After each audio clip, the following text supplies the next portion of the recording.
Hi guys, so this is your tutorial for workout number 4 in the Own It program. Now you might be doing these separately or you might be putting them together to get your hour workout, but this is the weight section. So there's no cardio in this workout at all. We are going to be hitting back, shoulders.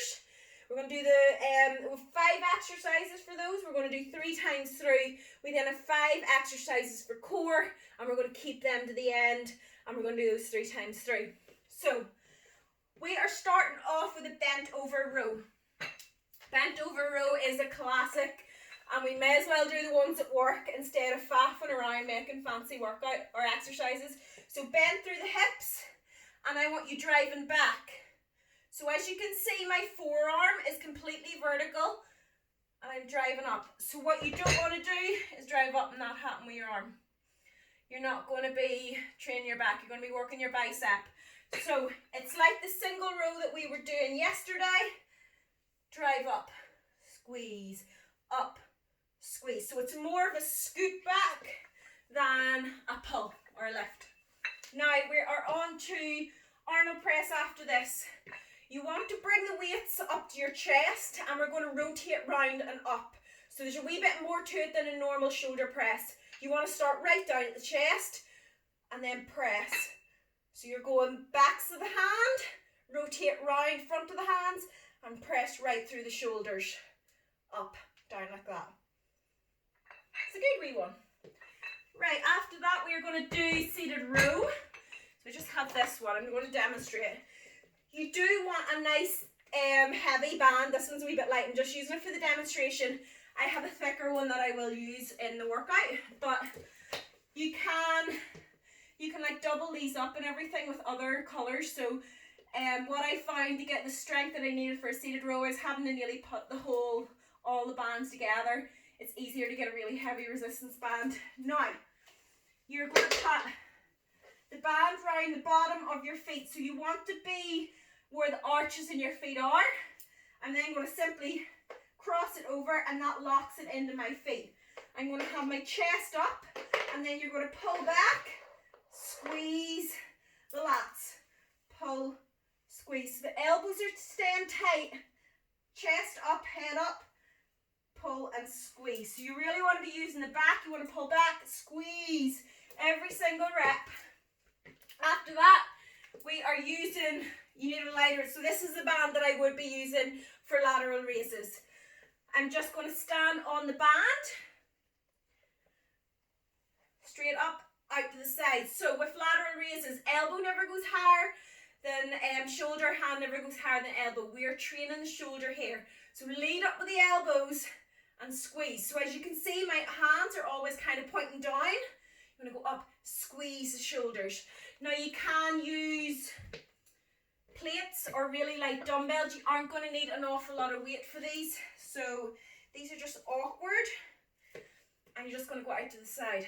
And that's the way you'll work it with plates or your light dumbbells.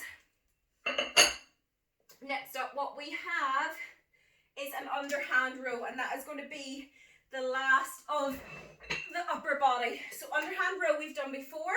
We're just palms facing out, bend through the hips, back nice and straight, drive up to the belly button, elbows going back, drive up, squeeze the back, every single rep.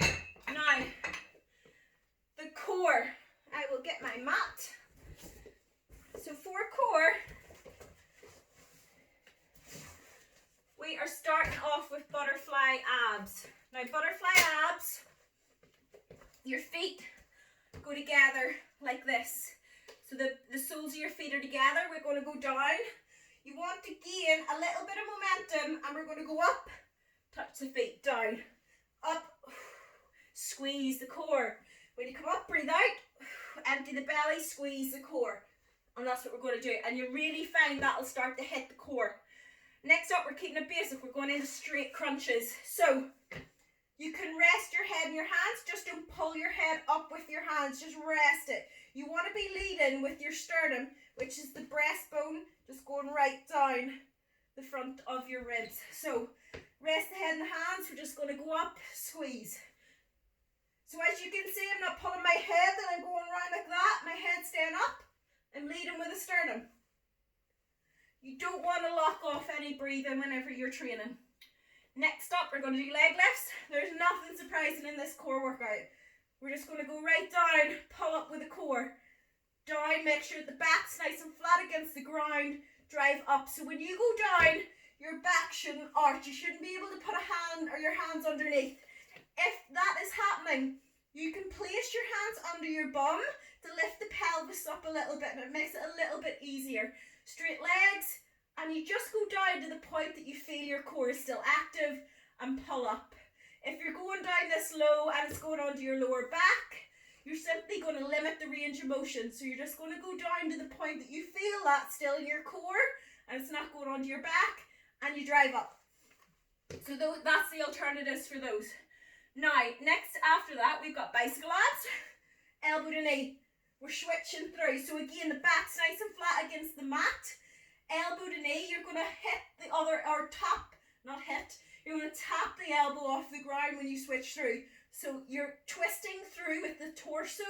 You're not keeping the elbows up and going like that. You're not going to get a good workout if you do that. You're twisting through. Kick the leg right out. Twist through. So you're twisting with the torso. And you're using that core. Now, after that, we are finishing with a plank.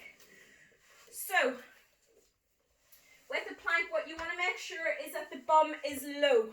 The back is as straight as you can. So you're going to go down onto your elbows, feet out, and you're just going to suck the ribs in and the pelvis slightly underneath, so your back is staying straight. You don't want this.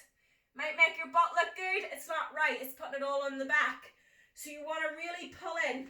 You want to limit the space between your ribs and your pelvis, so you go like that there, and that will flatten your back out completely, and it'll put all the concentration on your core. Now, keep it like this. If you find you're starting to go down like that and the bum's dropping, simply rest for 5 seconds, straight in again. Do not go up in the air like this. We're not doing a downward dog. You're not going to get anything out of that at all. I just look like an idiot, to be honest. So keep the bum nice and low, suck the core in. It's a basic exercise, but it's an exercise that is very, very easy to do wrong. You're not going to get the full benefit if you do it that way. And especially at home, I want to make sure that you guys are all doing them correctly and getting the best out of your exercises.